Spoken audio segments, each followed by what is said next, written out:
ਸਤਿ ਸ਼੍ਰੀ ਅਕਾਲ ਜੀ। ਤੁਸੀਂ ਪ੍ਰਾਈਮ ਮਿਨਿਸਟਰ ਟੈਲੀਵਿਜ਼ਨ ਦੇਖ ਰਹੇ ਹੋ। ਦੋਸਤੋ, ਮੈਂ ਹਾਂ ਸਵਰਨ ਸਿੰਘ ਟਹਿਣਾ ਤੇ ਹਰ ਰੋਜ਼ ਦੀ ਤਰ੍ਹਾਂ ਹੀ ਪ੍ਰੋਗਰਾਮ ਖਬਰ ਦੀ ਖਬਰ ਲੈ ਕੇ ਹਾਜ਼ਰ ਹਾਂ। ਪਹਿਲੀ ਵੱਡੀ ਖਬਰ ਦੇ ਵੱਲ ਜਾਣ ਤੋਂ ਪਹਿਲਾਂ ਪੰਜਾਬ ਦੇ ਮੌਸਮ ਦੀ ਹਾਲ ਬਿਆਨੀ। ਪੰਜਾਬ ਦੇ ਵਿੱਚ ਮੌਸਮ ਦਾ ਮਿਜਾਜ਼ ਬਦਲਿਆ ਹੋਇਆ। ਲੰਘੇ ਕੱਲ੍ਹ ਧੁੱਪ ਤਾਂ ਨਿਕਲੀ, ਪਰ ਓਨੀ ਤਿੱਖੀ ਨਹੀਂ ਜਿੰਨੀ ਕਿ ਪਿਛਲੇ ਹਫ਼ਤੇ ਨਿਕਲੀ ਹੈ। ਪਰਸੋਂ ਪੰਜਾਬ ਦੇ ਵਿੱਚ ਧੂੜ ਭਰੀ ਹਵਾ ਵਗਦੀ ਰਹੀ ਹੈ। ਮੌਸਮ ਵਿਭਾਗ ਦਾ ਇਹ ਕਹਿਣਾ ਵੀ ਆਉਂਦੇ 2-3 ਦਿਨਾਂ ਬਾਅਦ ਪੰਜਾਬ ਦੇ ਵਿੱਚ ਕਣੀਆਂ ਦੀ ਪੂਰੀ ਸੰਭਾਵਨਾ।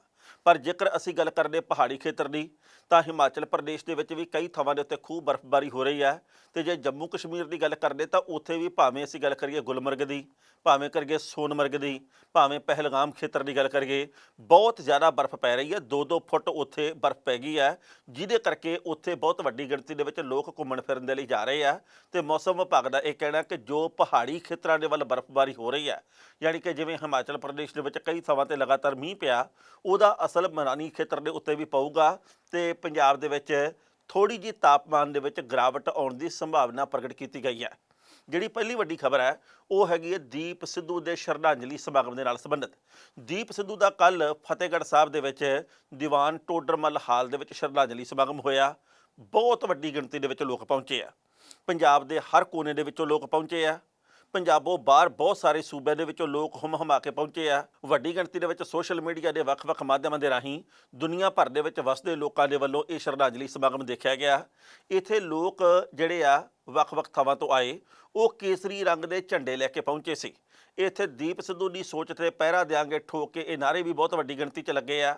ਕਾਫਲਿਆਂ ਦੇ ਕਾਫਲੇ ਲੋਕਾਂ ਨੇ ਪਹੁੰਚੇ ਆ। ਇਹਨਾਂ ਕਾਫਲਿਆਂ ਦੇ ਪਹੁੰਚਣ ਤੋਂ ਬਾਅਦ ਇਸ ਗੱਲ ਦੀ ਆਸ ਵੱਝ ਰਹੀ ਹੈ ਕਿ ਪੰਜਾਬ ਦੇ ਲੋਕ ਆ ਜਿਹੜੇ ਸ਼ਾਇਦ ਦੀਪ ਸਿੱਧੂ ਨੂੰ ਛੇਤੀ ਕਿਤੇ ਨਹੀਂ ਭੁੱਲਣਗੇ।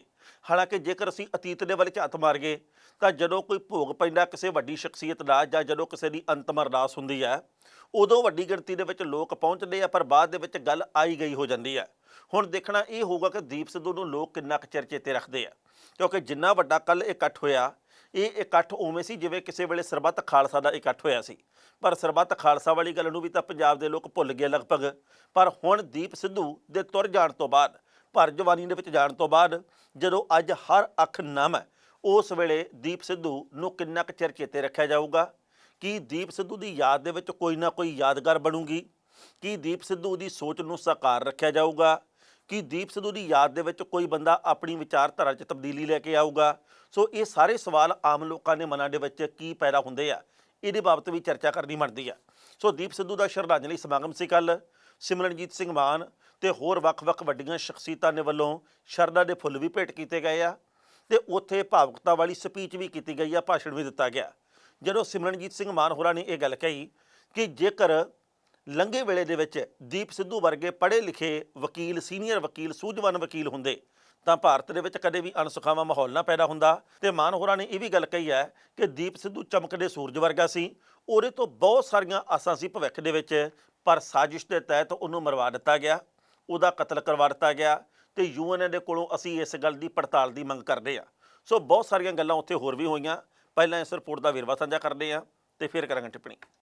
ਦੀਪ ਸਿੱਧੂ ਦੇ ਭੋਗ ਦੇ ਉੱਤੇ ਲੰਘੇ ਕੱਲ੍ਹ ਹਰ ਥਾਂ 'ਤੇ ਕੇਸਰੀ ਮਾਰਚ ਨਿਕਲਿਆ।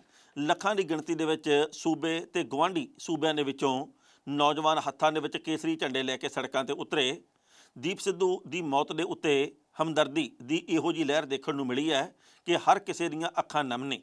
ਨੌਜਵਾਨ ਤੇ ਕਿਸਾਨ ਆਪਣੇ 2 ਪਹੀਆ ਵਾਹਨਾਂ, ਕਾਰਾਂ, ਟਰੈਕਟਰ ਟਰਾਲੀਆਂ 'ਤੇ ਸਵਾਰ ਹੋ ਕੇ ਮਾਰਚ ਕੱਢ ਰਹੇ ਸਨ ਤੇ ਫਤਿਹਗੜ੍ਹ ਸਾਹਿਬ ਦੇ ਵੱਲ ਵਧੇ। ਕੇਸਰੀ ਮਾਰਚ ਅੰਮ੍ਰਿਤਸਰ ਤੋਂ ਸ਼ੁਰੂ ਹੋਇਆ ਤੇ ਇਹ ਬਿਆਸ, ਜਲੰਧਰ, ਫਗਵਾੜਾ, ਗੁਰਾਇਆ, ਲੁਧਿਆਣਾ, ਖੰਨਾ, ਸਾਹਨੇਵਾਲ ਹੁੰਦਾ ਹੋਇਆ ਫਤਿਹਗੜ੍ਹ ਸਾਹਿਬ ਗਿਆ। ਸੂਰਵੀਰ ਯੋਧੇ ਜਦੋਂ ਸ਼ਹੀਦ ਹੁੰਦੇ ਨੇ ਤਾਂ ਉਹਨਾਂ ਦੀ ਕਦੇ ਵੀ ਅੰਤਮ ਅਰਦਾਸ ਨਹੀਂ ਹੁੰਦੀ। ਜਦੋਂ ਵੀ ਉਹਨਾਂ ਨੂੰ ਚੇਤੇ ਕਰਦੇ ਹਾਂ ਤਾਂ ਅੰਦਰ ਅਰਦਾਸ ਹੁੰਦੀ ਹੈ। ਸਿਮਰਨਜੀਤ ਸਿੰਘ ਮਾਨ ਨੇ ਇਸ ਮੌਕੇ 'ਤੇ ਕਿਹਾ ਕਿ ਜਿਵੇਂ ਸੰਤ ਜਰਨੈਲ ਸਿੰਘ ਭਿੰਡਰਾਂਵਾਲੇ ਦੀ ਜਦੋਂ ਵੀ ਚੇਤੇ ਕੀਤਾ ਜਾਂਦਾ ਹੈ ਤਾਂ ਅਰਦਾਸ ਹੁੰਦੀ ਹੈ।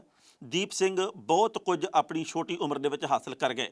ਜਦੋਂ ਸਿੱਖ ਕੌਮ ਆਪਣੀ ਆਜ਼ਾਦੀ ਦੀ ਲੜਾਈ ਲੜ ਰਹੀ ਸੀ ਤਾਂ ਉਹਨਾਂ ਦੇ ਪਰਿਵਾਰ ਨੂੰ ਬਹੁਤ ਕਸ਼ਟ ਝੱਲਣਾ ਪਿਆ।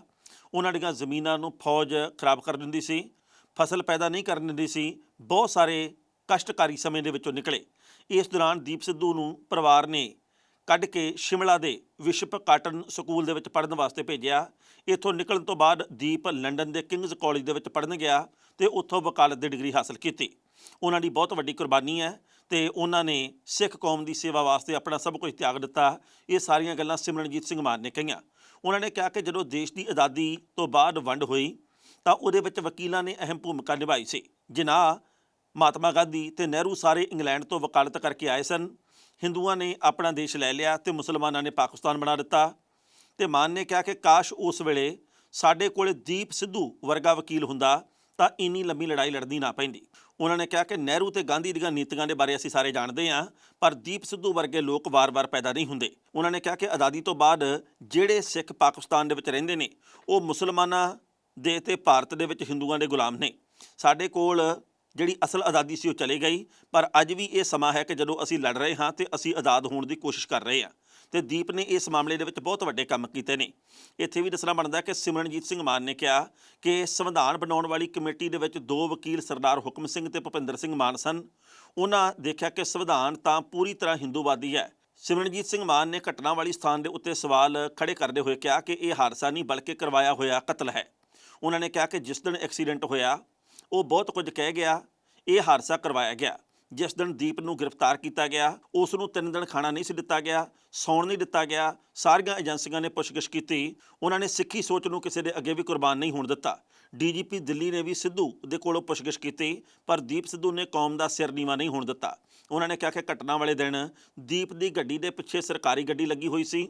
ਗੱਡੀ ਦੇ ਵਿੱਚ ਸਵਾਰ ਲੋਕ ਟਰੱਕ ਡਰਾਈਵਰ ਦੇ ਸੰਪਰਕ ਦੇ ਵਿੱਚ ਸਨ। ਅੱਗੇ ਟਰੱਕ ਵਾਲੇ ਨੇ ਅਚਾਨਕ ਬ੍ਰੇਕ ਮਾਰੀ, ਜਿਸ ਨਾਲ ਉਸ ਦੀ ਗੱਡੀ ਪਿਛਲੇ ਪਾਸੇ ਲੱਗ ਗਈ। ਜਦੋਂ ਕਿ ਉਸ ਗੱਡੀ ਦੇ ਅੱਗੇ ਕੁਝ ਵੀ ਨਹੀਂ ਸੀ ਆਇਆ ਤਾਂ ਫਿਰ ਟਰੱਕ ਡਰਾਈਵਰ ਨੇ ਬ੍ਰੇਕ ਕਿਹੜੀ ਗੱਲੋਂ ਲਾਈ। ਇਸ ਤੋਂ ਇਲਾਵਾ ਦੀਪ ਦੇ ਸਿਰ ਦੇ ਵਿੱਚ ਇੱਕ ਕਾਫੀ ਵੱਡੀ ਮੋਰੀ ਸੀ।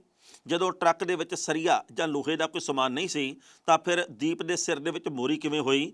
ਇਹ ਬਹੁਤ ਸਾਰੀਆਂ ਗੱਲਾਂ ਨੇ ਜਿਹੜੀਆਂ ਸਵਾਲਾਂ ਦੇ ਕਟਹਿਰੇ ਦੇ ਵਿੱਚ ਸਭ ਕੁਝ ਖੜਾ ਕਰਦੀਆਂ ਨੇ। ਭਾਜਪਾ ਨੇਤਾ ਹਰਦੀਪ ਗਰੇਵਾਲ ਨੇ ਦੀਪ ਸਿੱਧੂ ਦੇ ਭੋਗ ਦੇ ਉੱਤੇ ਇੰਨੀ ਭੀੜ ਇਕੱਠੀ ਹੋਣ ਨੂੰ ਇੱਕ ਸਾਜ਼ਿਸ਼ ਦੱਸਿਆ। ਉਹਨਾਂ ਨੇ ਕਿਹਾ ਕਿ ਭੋਗ ਦੇ ਉੱਤੇ ਇਸ ਤਰੀਕੇ ਨਾਲ ਮਾਰਚ ਕੱਢਣਾ ਤੇ ਇਸ ਤਰ੍ਹਾਂ ਸੜਕਾਂ ਦੇ ਉੱਤੇ ਉਤਰਨਾ ਕੋਈ ਸਾਜ਼ਿਸ਼ ਹੀ ਲੱਗ ਰਿਹਾ। ਦੀਪ ਸਿੱਧੂ ਯੂਥ ਆਈਕਨ ਨਹੀਂ ਸੀ। ਹਾਲਾਂਕਿ ਹਾਦਸੇ ਵਿੱਚ ਉਸ ਦੀ ਜਾਨ ਗਈ, ਪਰ ਇਸ ਮਾਮਲੇ ਦੀ ਹਰ ਐਂਗਲ ਤੋਂ ਜਾਂਚ ਪੜਤਾਲ ਹੋਣੀ ਚਾਹੀਦੀ ਹੈ। ਇਸ ਖਬਰ ਦੇ ਉੱਤੇ ਟਿੱਪਣੀ ਕਰਦੇ ਦੋਸਤੋ, ਪਹਿਲੀ ਗੱਲ ਤਾਂ ਅਸੀਂ ਕਹਾਂਗੇ ਦੀਪ ਸਿੱਧੂ ਦੇ ਮਗਰੋਂ ਹੋਇਆ ਇਹ ਇਕੱਠ, ਸ਼ਰਧਾਂਜਲੀ ਸਮਾਗਮ ਦੇ ਵਿੱਚ ਹੋਇਆ ਇਹ ਇਕੱਠ ਬਹੁਤ ਵੱਡੇ ਸਵਾਲ ਖੜੇ ਕਰਦਾ ਕਿ ਅਸੀਂ ਪਹਿਲਾਂ ਦੀਪ ਸਿੱਧੂ ਨੂੰ ਬਿਨਾਂ ਜਾਣਿਆ ਪਰਖਿਆ ਪਛਾਣਿਆ ਬਹੁਤ ਕੁਝ ਮਾੜਾ ਚੰਗਾ ਕਹਿੰਦੇ ਰਹੇ ਹਾਂ ਤੇ ਅੱਜ ਲੋਕ ਵੱਡੀ ਗਿਣਤੀ ਦੇ ਵਿੱਚ ਉਹਦੇ ਪਿੱਛੇ ਵੀ ਤੁਰੇ ਆ, ਉਹਦੀ ਸੋਚ ਦੇ ਪਿੱਛੇ ਤੁਰੇ ਅਸਲ ਦੇ ਵਿੱਚ। ਪਰ ਇੱਥੇ ਸਵਾਲ ਇਹ ਵੀ ਪੈਦਾ ਹੁੰਦਾ ਕਿ ਅਸੀਂ ਜਦੋਂ ਅਧੂਰੀ ਜਾਣਕਾਰੀ ਹੁੰਦੀ ਆ ਤਾਂ ਕਿਸੇ ਦੇ ਲਈ ਅਪਸ਼ਬਦਾਂ ਦੀ ਵਰਤੋਂ ਕਿਉਂ ਕਰਦੇ ਆ। ਇਸ ਗੱਲ ਤੋਂ, ਇਸ ਘਟਨਾ ਤੋਂ, ਇਸ ਇਕੱਠ ਤੋਂ ਸਾਨੂੰ ਇੱਕ ਸਬਕ ਲੈਣਾ ਚਾਹੀਦਾ ਕਿ ਅਸੀਂ ਕਿਸੇ ਦੀ ਵੀ ਕਿਰਦਾਰਕੁਸ਼ੀ ਕਰਨ ਦੀ ਕੋਸ਼ਿਸ਼ ਨਾ ਕਰੀਏ, ਜਿਵੇਂ ਕਿ ਦੀਪ ਸਿੱਧੂ ਦੀ ਕਰਨ ਦੀ ਬਹੁਤ ਸਾਰੇ ਲੋਕਾਂ ਨੇ ਕੋਸ਼ਿਸ਼ ਕੀਤੀ। ਵਿਚਾਰਧਾਰਕ ਮਤਭੇਦ ਹੋਣਾ ਮਾੜੀ ਗੱਲ ਨਹੀਂ, ਪਰ ਜਿਸ ਤਰੀਕੇ ਦੇ ਨਾਲ ਅਸੀਂ ਕਿਸੇ ਨੂੰ ਗਦਾਰ ਬਣਾ ਦਿੰਦੇ ਹਾਂ, ਕਿਸੇ ਨੂੰ ਬਹੁਤ ਮਾੜਾ ਕਹਿ ਦਿੰਦੇ ਹਾਂ, ਕਿਸੇ ਨੂੰ ਕੁਛ ਕਹਿੰਦੇ ਹਾਂ, ਕਦੇ ਕਿਸੇ ਨੂੰ ਕੁਛ ਕਹਿੰਦੇ ਹਾਂ, ਇਹ ਮਾੜੀਆਂ ਗੱਲਾਂ। ਪਰ ਇੰਨੇ ਵੱਡੇ ਇਕੱਠ ਦੇ ਉੱਤੇ ਬੀਜੇਪੀ ਦੇ ਕੁਝ ਨੇਤਾਵਾਂ ਨੇ ਸਵਾਲ ਵੀ ਚੁੱਕੇ ਆ। ਲੰਘੇ ਕੱਲ੍ਹ ਵਿਨੀਤ ਜੋਸ਼ੀ ਜਿਹੜੇ ਬੀਜੇਪੀ ਦੇ ਆਗੂ ਆ ਉਹਨਾਂ ਨੇ ਵੀ ਸਵਾਲ ਕੀਤੇ ਆ ਕਿ ਜਿਹੋ ਜਿਹੇ ਨਾਅਰੇ ਲੱਗਦੇ ਆ ਇਹਦੇ ਉੱਤੇ ਕਾਰਵਾਈ ਹੋਣੀ ਚਾਹੀਦੀ ਹੈ। ਹਰਜੀਤ ਗਰੇਵਾਲ ਹੋਰੀ ਇਹ ਗੱਲ ਕਹਿੰਦੇ ਆ ਵੀ ਇੰਨਾ ਵੱਡਾ ਇਕੱਠ ਕਿਵੇਂ ਹੋ ਗਿਆ, ਇਹਦੇ ਪਿੱਛੇ ਕੋਈ ਸਾਜ਼ਿਸ਼ ਲੱਗ ਰਹੀ ਹੈ। ਸੋ ਵੱਖ-ਵੱਖ ਨੇਤਾਵਾਂ ਦੇ ਇਸ ਮਸਲੇ ਦੇ ਉੱਤੇ ਵੱਖ-ਵੱਖ ਵਿਚਾਰ ਆ, ਪਰ ਲੋਕ ਆਪ ਮੁਹਾਰੇ ਇਕੱਠੇ ਹੋ ਕੇ ਗਏ ਆ। ਲੋਕਾਂ ਨੂੰ ਉੱਥੇ ਬੁਲਾਇਆ ਨਹੀਂ ਗਿਆ। ਇਹ ਨਹੀਂ ਗੱਲ ਕਹੀ ਗਈ ਵੀ ਭਾਈ ਤੁਸੀਂ ਕਾਫਲੇ ਲੈ ਕੇ ਆਇਓ। ਮੈਂ ਇੱਕ ਗੱਲ ਬੜੀ ਕਲੀਅਰ ਕਰਨੀ ਚਾਹੁੰਦਾ ਕਿ ਜੇਕਰ ਕਿਸੇ ਰਾਜਨੀਤਿਕ ਪਾਰਟੀ ਨੇ ਰੈਲੀ ਕਰਨੀ ਹੋਵੇ ਉਹ ਬੱਸਾਂ ਵੀ ਭੇਜਦੇ ਆ, ਉਹ ਰੋਟੀ ਪਾਣੀ ਦਾ ਪ੍ਰਬੰਧ ਵੀ ਕਰਦੇ ਆਪਦੇ ਕੋਲੋਂ, ਉਹ ਕਈ ਤਰ੍ਹਾਂ ਦੇ ਹੋਰ ਲਾਲਚ ਵੀ ਦਿੰਦੇ ਆ। ਪਰ ਇੱਥੇ ਦੀਪ ਸਿੱਧੂ ਦੇ ਸ਼ਰਧਾਂਜਲੀ ਸਮਾਗਮ ਦੇ ਵਿੱਚ ਆਪ ਮੁਹਾਰੇ ਲੋਕ ਆਏ ਸੀ। ਕਾਫਲਿਆਂ ਦੇ ਕਾਫਲੇ ਆਏ ਸੀ, ਆਪਣੇ ਮੋਟਰਸਾਈਕਲਾਂ 'ਚ, ਆਪਣੇ ਟਰੈਕਟਰਾਂ ਦੇ ਵਿੱਚ, ਆਪਣੀਆਂ ਕਾਰਾਂ ਜੀਪਾਂ ਦੇ ਵਿੱਚ, ਆਪਣੀਆਂ ਬੱਸਾਂ ਦੇ ਵਿੱਚ ਖੁਦ ਤੇਲ ਪਵਾ ਕੇ ਆਏ ਆ। ਉਹ ਰੋਟੀ ਪਾਣੀ ਦਾ ਪ੍ਰਬੰਧ ਖੁਦ ਵੀ ਕੀਤਾ। ਹਾਲਾਂਕਿ ਸ਼੍ਰੋਮਣੀ ਗੁਰਦੁਆਰਾ ਪ੍ਰਬੰਧਕ ਕਮੇਟੀ ਨੇ ਵੀ ਉੱਥੇ ਲੰਗਰ ਲਾਇਆ ਸੀਗਾ ਜਿਹੜੀ ਥਾਂ ਤੇ ਸ਼ਰਧਾਂਜਲੀ ਸਮਾਗਮ ਆ, ਪਰ ਲੋਕ ਇੰਨੀ ਵੱਡੀ ਗਿਣਤੀ ਦੇ ਵਿੱਚ ਸੀ ਵੀ ਤਿਲ ਸੁੱਟਣ ਜੋਗੀ ਥਾਂ ਬਾਕੀ ਨਹੀਂ ਸੀ। ਬਾਕੀ ਰਾਜਨੀਤਿਕ ਲੋਕਾਂ ਦੀ ਵਿਚਾਰਧਾਰਾ ਵੱਖੋ ਵੱਖਰੀ ਹੋਵੇ, ਇਸ ਇਕੱਠ ਨੂੰ ਉਹ ਵੱਖੋ ਵੱਖਰੇ ਨਜ਼ਰੀਏ ਮੁਤਾਬਕ ਦੇਖਦੇ ਹੋਣ, ਇਹ ਇੱਕ ਵੱਖਰਾ ਵਿਸ਼ਾ। ਯੂਕਰੇਨ ਦੇ ਉੱਤੇ ਰੂਸ ਦੇ ਵੱਲੋਂ ਲੰਘੇ ਕੱਲ੍ਹ ਹਮਲਾ ਕਰ ਦਿੱਤਾ ਗਿਆ। ਰੂਸ ਦੇ ਵੱਲੋਂ ਇਹ ਗੱਲ ਕਹੀ ਜਾ ਰਹੀ ਹੈ ਕਿ ਅਸੀਂ ਹੁਣ ਪਿੱਛੇ ਨਹੀਂ ਹਟਣਾ। ਯੂਕਰੇਨ ਦੇ ਵੱਲੋਂ ਬਾਕੀ ਵੱਖ-ਵੱਖ ਦੇਸ਼ਾਂ ਦੇ ਕੋਲੋਂ ਮਦਦ ਦੀ ਮੰਗ ਕੀਤੀ ਜਾ ਰਹੀ ਹੈ। ਭਾਰਤ ਦੀ ਸਰਕਾਰ ਨੇ ਇਸ ਗੱਲ ਦੇ ਉੱਤੇ ਮੀਟਿੰਗ ਕੀਤੀ ਹੈ ਕਿ ਜਦੋਂ ਹੁਣ ਦੋਵਾਂ ਦੇਸ਼ਾਂ ਦੇ ਵਿੱਚ ਯੁੱਧ ਲੱਗਿਆ ਤਾਂ ਇਹਦਾ ਭਾਰਤ ਦੀ ਅਰਥ ਵਿਵਸਥਾ ਦੇ ਉੱਤੇ ਤੇ ਬਾਕੀ ਕੰਮਾਂ ਕਾਜਾਂ ਦੇ ਉੱਤੇ ਕੀ ਅਸਰ ਪਊਗਾ। ਭਾਰਤ ਦੀ ਸਰਕਾਰ ਦੇ ਵੱਲੋਂ ਇਸ ਗੱਲ ਦੀ ਪੂਰੀ ਕੋਸ਼ਿਸ਼ ਕੀਤੀ ਜਾ ਰਹੀ ਹੈ ਕਿ ਜਿਹੜੇ ਵੀ ਭਾਰਤੀ ਯੂਕਰੇਨ ਦੇ ਵਿੱਚ ਫਸੇ ਹੋਏ ਆ ਉਹਨਾਂ ਨੂੰ ਜਲਦ ਤੋਂ ਜਲਦ ਏਅਰਲਿਫਟ ਕੀਤਾ ਜਾਵੇ, ਉਹਨਾਂ ਨੂੰ ਇੱਧਰ ਲਿਆਂਦਾ ਜਾਵੇ। ਪੰਜਾਬੀ ਵੀ ਵੱਡੀ ਗਿਣਤੀ ਦੇ ਵਿੱਚ ਉੱਥੇ ਆ। ਪਿਛਲੇ ਦਿਨੀ ਇੱਕ ਅੰਕੜਾ ਆਇਆ ਸੀ ਕਿ ਲਗਭਗ 20,000 ਲੋਕ ਆ ਜਿਹੜੇ ਭਾਰਤੀ ਉਹ ਉੱਥੇ ਫਸੇ ਹੋਏ ਆ, ਉਹਨਾਂ ਨੂੰ ਲਿਆਉਣ ਦਾ ਕੰਮ ਜਾਰੀ ਹੈ। ਪਰ ਵਿੱਚ ਵਿਚਾਲੇ ਕੱਲ੍ਹ ਇਹ ਵੀ ਖਬਰ ਆਈ ਕਿ ਭਾਰਤ ਦਾ ਇੱਕ ਹਵਾਈ ਜਹਾਜ਼ ਗਿਆ ਸੀ ਯੂਕਰੇਨ ਦੇ ਵੱਲ, ਪਰ ਉਹਨੂੰ ਰਾਹ ਦੇ ਵਿੱਚੋਂ ਮੁੜਨਾ ਪਿਆ, ਉਹਨੂੰ ਉੱਥੇ ਉਤਰਨ ਦੀ ਆਗਿਆ ਨਹੀਂ ਦਿੱਤੀ ਗਈ। ਚਾਰੇ ਪਾਸੇ ਯੂਕਰੇਨ ਦੇ ਵਿੱਚ ਇਸ ਵੇਲੇ ਧਮਾਕਿਆਂ ਦਾ ਰੌਲਾ, ਚਾਰੇ ਪਾਸੇ ਇਸ ਵੇਲੇ ਦਹਿਸ਼ਤ ਪਸਰੀ ਹੋਈ ਹੈ। ਲੋਕ ਜਿਹੜੇ ਉੱਥੇ ਫਸੇ ਹੋਏ ਆ ਉਹ ਇਹ ਗੱਲ ਦੱਸਦੇ ਆ ਕਿ ਉੱਥੇ ਦੁਕਾਨਾਂ ਦੇ ਉੱਤੇ ਸਮਾਨ ਮੁੱਕ ਚੁੱਕਿਆ ਖਾਣ ਪੀਣ ਦਾ। ਕਈ ਥਾਵਾਂ ਦੇ ਉੱਤੇ ਲੁੱਟ ਖੋਹ ਦੀਆਂ ਵਾਰਦਾਤਾਂ ਵੀ ਵਾਪਰਨੀਆਂ ਸ਼ੁਰੂ ਹੋ ਗਈਆਂ, ਕਿਉਂਕਿ ਜਦੋਂ ਖਾਣ ਪੀਣ ਦਾ ਸਮਾਨ ਨਾ ਰਹੂਗਾ, ਮਹਿੰਗਾਈ ਜਿਹੜੀ ਆ ਉਹ ਸਿਖਰ ਦੇ ਉੱਤੇ ਪਹੁੰਚ ਜੂਗੀ ਤੇ ਕਿਸੇ ਪਾਸੇ ਕੋਈ ਸਪਲਾਈ ਨਾ ਹੋਊਗੀ ਤਾਂ ਫਿਰ ਲੋਕਾਂ ਨੇ ਲੁੱਟ ਖੋਹ ਤਾਂ ਕਰਨੀ ਹੋਈ, ਲੋਕ ਕੀ ਕਰਨਗੇ? ਇਹ ਹਰ ਥਾਂ ਦੇ ਉੱਤੇ ਵੇਖਣ ਨੂੰ ਮਿਲਦਾ। ਪਰ ਇਹ ਵੀ ਗੱਲ ਦੱਸਣੀ ਬਣਦੀ ਹੈ ਵੀ ਜਿਸ ਤਰੀਕੇ ਦੇ ਨਾਲ ਰੂਸ ਦੇ ਵੱਲੋਂ ਅਮਰੀਕਾ ਨੂੰ ਵੀ ਅਸਿੱਧੇ ਤਰੀਕੇ ਦੇ ਨਾਲ ਤੇ ਨਾਟੋ ਦੇਸ਼ਾਂ ਦੇ ਵਿੱਚ ਹੋਰ ਹਿੱਸੇ ਜਿਹੜੇ ਉਹਨਾਂ ਨੂੰ ਵੀ ਚੁਣੌਤੀ ਦਿੱਤੀ ਗਈ ਹੈ ਕਿ ਜੇਕਰ ਸਾਡੇ ਦੋਹਾਂ ਦੀ ਲੜਾਈ ਦੇ ਵਿੱਚ ਕੋਈ ਆਇਆ ਤਾਂ ਨਤੀਜੇ ਬਹੁਤ ਮਾੜੇ ਦੇਖਣੇ ਪੈਣਗੇ। ਸੋ ਇਸ ਗੱਲ ਦੇ ਉੱਤੇ ਕਹਿੰਦੇ ਵੀ ਕਈ ਦੇਸ਼ਾਂ ਨੂੰ ਗੁੱਸਾ ਵੀ ਚੜਿਆ, ਵੱਟ ਵੀ ਚੜਿਆ। ਅਗਲੀ ਗੱਲ ਇਹ ਹੈ ਵੀ ਕੀ ਯੂਕਰੇਨ ਦਾ ਬਹੁਤ ਵੱਡਾ ਨੁਕਸਾਨ ਹੋਊਗਾ ਆਰਥਿਕ ਤੌਰ ਦੇ ਉੱਤੇ, ਜਾਨੀ ਤੌਰ ਦੇ ਉੱਤੇ, ਮਾਲੀ ਤੌਰ ਦੇ ਉੱਤੇ, ਜਾਂ ਰੂਸ ਆਪਣੇ ਪੈਰ ਪਿੱਛੇ ਖਿੱਚ ਲੂਗਾ? ਇਹ ਆਉਣ ਵਾਲਾ ਸਮਾਂ ਦੱਸੂਗਾ ਵੀ ਬਣਦਾ ਕੀ ਹੈ। ਪਰ ਜੰਗ ਦੇ ਵਿੱਚੋਂ ਕਿਸੇ ਦੇਸ਼ ਨੇ ਕਦੇ ਕੁਝ ਖੱਟਿਆ ਨਹੀਂ। ਜੰਗ ਨੇ ਦੇਸ਼ਾਂ ਨੂੰ ਬਰਬਾਦ ਕਰਕੇ ਰੱਖ ਦਿੱਤਾ। ਭਾਵੇਂ ਕਿਸੇ ਦੇਸ਼ ਦੀ ਕਿਸੇ ਨਾਲ ਵੀ ਜੰਗ ਲੱਗੇ, ਭਾਵੇਂ ਕੋਈ ਜਿੱਤੇ ਤੇ ਭਾਵੇਂ ਕੋਈ ਹਾਰੇ, ਪਰ ਆਰਥਿਕ ਤੌਰ ਦੇ ਉੱਤੇ ਦੋਵੇਂ ਦੇਸ਼ ਜਿਹਦੇ ਨਾਲ ਲੜਾਈ ਹੁੰਦੀ ਆ ਉਹ ਪਿੱਛੇ ਪੈ ਜਾਂਦੇ ਆ। ਆਰਥਿਕ ਤੌਰ ਦੇ ਉੱਤੇ ਦੋਵੇਂ ਦੇਸ਼ ਟੁੱਟਦੇ ਆ। ਪ੍ਰਭਾਵਿਤ ਆਮ ਲੋਕ ਹੁੰਦੇ ਆ, ਆਮ ਲੋਕਾਂ ਦੇ ਘਰਾਂ ਦੇ ਵਿੱਚ ਸੱਥਰ ਵਿਛਦੇ ਆ। ਇਸ ਗੱਲ ਨੂੰ ਕਦੇ ਸਾਨੂੰ ਚੇਤੇ ਦੇ ਵਿੱਚੋਂ ਵਿਸਾਰਨਾ ਨਹੀਂ ਚਾਹੀਦਾ। ਉਸ ਤੋਂ ਅਗਲੀ ਗੱਲ ਇਹ ਆ ਕਿ ਜਿਹੜੇ ਪੰਜਾਬੀ ਨੌਜਵਾਨ ਮੁੰਡੇ ਕੁੜੀਆਂ ਪੜ੍ਹਾਈ ਦੇ ਲਈ ਯੂਕਰੇਨ ਦੇ ਵਿੱਚ ਗਏ ਆ, ਉਹਨਾਂ ਨੂੰ ਵਾਪਸ ਲਿਆਉਣ ਦੇ ਲਈ ਵੀ ਹੁਣ ਕੋਸ਼ਿਸ਼ਾਂ ਜਾਰੀ ਆ। ਤੇ ਇੱਥੇ ਜਿਹੜੇ ਮਾਪੇ ਆ ਘਬਰਾਹਟ ਦੇ ਵਿੱਚ ਹੈ। ਉਹਨਾਂ ਦੀ ਇੱਛਾ ਇਹ ਹੈ ਕਿ ਸਾਡੇ ਧੀਆਂ ਪੁੱਤ ਜਲਦ ਤੋਂ ਜਲਦ ਵਾਪਸ ਆਉਣ। ਜਲੰਧਰ ਦੇ ਵਿੱਚ ਇੱਕ ਪਰਿਵਾਰ ਇਹੋ ਜਿਹਾ ਜਿਨ੍ਹਾਂ ਦੀਆਂ 2 ਬੇਟੀਆਂ ਤੇ 1 ਬੇਟਾ, ਤਿੰਨੇ ਜਾਣੇ ਯੂਕਰੇਨ ਦੇ ਵਿੱਚ ਪੜ੍ਹਾਈ ਕਰਨ ਵਾਸਤੇ ਗਏ ਤੇ ਤਿੰਨੇ ਜਾਣੇ ਹਾਲੇ ਤੱਕ ਵਾਪਸ ਨਹੀਂ ਮੁੜ ਕੇ ਆਏ। ਮਾਪਿਆਂ ਨੂੰ ਇਸ ਗੱਲ ਦਾ ਡਰ ਹੈ, ਮਾਪਿਆਂ ਨੂੰ ਇਸ ਗੱਲ ਦਾ ਫਿਕਰ ਹੈ ਵੀ ਕਿਤੇ ਕੁਝ ਅਣਸੁਖਾਵਾਂ ਨਾ ਉੱਥੇ ਵਾਪਰ ਜੇ, ਕਿਉਂਕਿ ਫਲਾਈਟਸ ਉੱਥੇ ਕੈਂਸਲ ਕਰ ਦਿੱਤੀਆਂ ਗਈਆਂ ਸਾਰੀਆਂ। ਏਅਰਪੋਰਟ ਬੰਦ ਹੋਣ ਦੀਆਂ ਸੂਚਨਾਵਾਂ ਪ੍ਰਾਪਤ ਹੋ ਰਹੀਆਂ। ਸੋ ਮਾਹੌਲ ਉੱਥੇ ਕਾਫੀ ਤਣਾਅ ਵਾਲਾ, ਕਾਫੀ ਉੱਥੇ ਗੰਭੀਰ ਮਾਹੌਲ ਬਣਿਆ ਹੋਇਆ, ਜਿਹਦੇ ਕਰਕੇ ਲੋਕਾਂ ਦਾ ਤਰਾਹ ਨਿਕਲਿਆ ਪਿਆ ਵੀ ਆਉਂਦੇ ਸਮੇਂ ਦੇ ਵਿੱਚ ਹੋਊਗਾ ਕੀ। ਪਹਿਲਾਂ ਇਸ ਰਿਪੋਰਟ ਦਾ ਵੇਰਵਾ ਸਾਂਝਾ ਕਰਦੇ ਹਾਂ ਤੇ ਫਿਰ ਕਰਾਂਗੇ ਟਿੱਪਣੀ। ਰੂਸ ਯੂਕਰੇਨ ਦੀ ਜੰਗ ਦੇ ਵਿੱਚ ਕਈ ਪੰਜਾਬੀ ਵੀ ਫਸੇ ਹੋਏ ਨੇ। ਯੂਕਰੇਨ ਦੇ ਵਿੱਚ ਰਾਜਪੁਰਾ ਦੇ ਤਰਲੋਕ ਰਾਜ ਵੀ ਬੁਰੀ ਹਾਲਤ ਦੇ ਵਿੱਚ ਨੇ। ਤਰਲੋਕ 3 ਸਾਲ ਪਹਿਲਾਂ ਰੋਜ਼ੀ ਰੋਟੀ ਕਮਾਉਣ ਦੇ ਲਈ ਕੰਟਰੈਕਟ ਬੇਸ ਤੇ ਯੂਕਰੇਨ ਗਿਆ ਸੀ। ਰਾਜਪੁਰਾ ਦੀ ਸੁੰਦਰ ਨਗਰ ਕਲੋਨੀ ਦੇ ਰਹਿਣ ਵਾਲੇ 29 ਸਾਲ ਦੇ ਤਰਲੋਕ ਦੇ ਪਿਤਾ ਤਿਲਕ ਰਾਜ ਨੇ ਕੇਂਦਰ ਸਰਕਾਰ ਨੂੰ ਅਪੀਲ ਕੀਤੀ ਹੈ ਕਿ ਉਹਨਾਂ ਦੇ ਬੇਟੇ ਨੂੰ ਸਹੀ ਸਲਾਮਤ ਭਾਰਤ ਦੇ ਵਿੱਚ ਵਾਪਸ ਲਿਆਂਦਾ ਜਾਵੇ। ਤਿਲਕ ਰਾਜ ਨੇ ਕਿਹਾ ਕਿ ਇੱਥੇ ਕੋਈ ਰੁਜ਼ਗਾਰ ਨਹੀਂ ਮਿਲਿਆ ਤਾਂ ਬੇਟਾ ਯੂਕਰੇਨ ਚਲਾ ਗਿਆ। ਇਸ ਤੋਂ ਬਾਅਦ ਅਚਾਨਕ ਉਸ ਦਾ ਐਕਸੀਡੈਂਟ ਹੋ ਗਿਆ, ਉਸ ਦੇ ਪੈਰ ਟੁੱਟ ਗਏ, ਹੁਣ ਉਹ ਤੁਰਨ ਫਿਰਨ ਤੋਂ ਅਸਮਰੱਥ ਹੈ। ਉਹਨਾਂ ਦੇ ਪੁੱਤ ਦੇ ਕੋਲੇ ਹੁਣ ਕੋਈ ਪੈਸਾ ਨਹੀਂ ਬਚਿਆ ਜਿਹਦੇ ਕਰਕੇ ਉਹ ਯੂਕਰੇਨ ਦੇ ਵਿੱਚ ਰਹਿ ਸਕੇ। ਉਸ ਨੂੰ ਯੂਕਰੇਨ ਤੋਂ ਵਤਨ ਪਰਤਣ ਵਾਸਤੇ ਕਿਹਾ ਜਾ ਰਿਹਾ, ਪਰ ਬਿਨਾਂ ਪੈਸੇ ਤੋਂ ਉਹਦੇ ਲਈ ਇਹ ਸੰਭਵ ਨਹੀਂ ਹੈ। ਮਾਤਾ ਰਾਧਾ ਰਾਣੀ ਨੇ ਵੀ ਕਿਹਾ ਕਿ ਉਸ ਦੇ ਬੇਟੇ ਦੇ ਨਾਲ ਸਹੀ ਤਰੀਕੇ ਨਾਲ ਗੱਲਬਾਤ ਵੀ ਨਹੀਂ ਹੋ ਰਹੀ। ਹੁਣ ਉਹਨੂੰ ਕਾਫੀ ਡਰ ਲੱਗ ਰਿਹਾ, ਬਿਨਾਂ ਪੈਸਿਆਂ ਤੋਂ ਉਸ ਦਾ ਬੇਟਾ ਯੂਕਰੇਨ ਦੇ ਵਿੱਚ ਕਿਵੇਂ ਰਹਿ ਸਕਦਾ ਹੈ ਤੇ ਨਾ ਹੀ ਵਤਨ ਵਾਪਸ ਪਰਤ ਸਕਦਾ ਹੈ, ਤੇ ਕੇਂਦਰ ਸਰਕਾਰ ਸਾਡੀ ਮਦਦ ਕਰੇ। ਉਹਨਾਂ ਦੇ ਵੱਲੋਂ ਇਸ ਗੱਲ ਦੀ ਮੰਗ ਕੀਤੀ ਗਈ ਹੈ।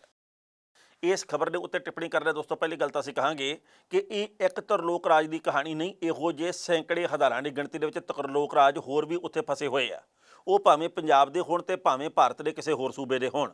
ਸੋ ਸਵਾਲ ਇਹ ਪੈਦਾ ਹੁੰਦਾ ਕਿ ਉਹ ਸਾਰੇ ਤਰਲੋਕ ਰਾਜ ਕਦੋਂ ਆਪਣੇ ਪਰਿਵਾਰ ਦੇ ਵਿੱਚ, ਕਦੋਂ ਆਪਣੇ ਭਾਰਤ ਦੇ ਵਿੱਚ, ਆਪਣੇ ਸੂਬੇ 'ਚ ਵਾਪਸ ਆਉਣਗੇ।